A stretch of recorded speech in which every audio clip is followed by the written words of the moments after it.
মাদারীপুরে গত বছরে ১৯ জুলাই শহীদ রোমান ব্যাপারী ও তাফিদ সন্নামতের স্মরণে শহীদ স্পটে নিরাপত্তা পালন ও দোয়া মাহফিল অনুষ্ঠিত হয়েছে। বিস্তারিত থাকছে এস.এম. আজহার হোসেনের প্রতিবেদনে। শুক্রবার বিকেলে খাগদি যুব উন্নয়ন কার্যালয়ের সামনে শহীদদের স্মৃতির প্রতি শ্রদ্ধা জানিয়ে ১ মিনিটে নিরাপত্তা পালন করা হয় এবং তাদের আত্মার মাগফিরাত কামনায় বিশেষ দোয়া মাহফিল অনুষ্ঠিত হয়। পরে শহীদ তাফিদদের বাড়িতে গিয়ে তার কবর জিয়ারত করেন উপস্থিত নেতৃবৃন্দ। সেখানে শহীদদের পিতা ও ভাইদের সঙ্গে মিলে জান্নাতুল ফেরদৌস কামনায় দোয়া করা হয়।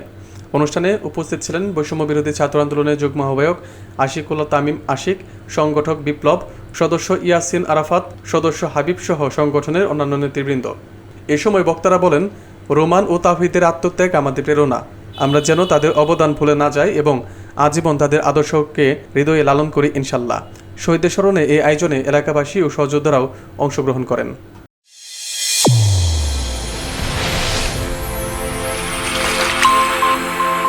চ্যানেল A1 হৃদয়ের স্পন্দন।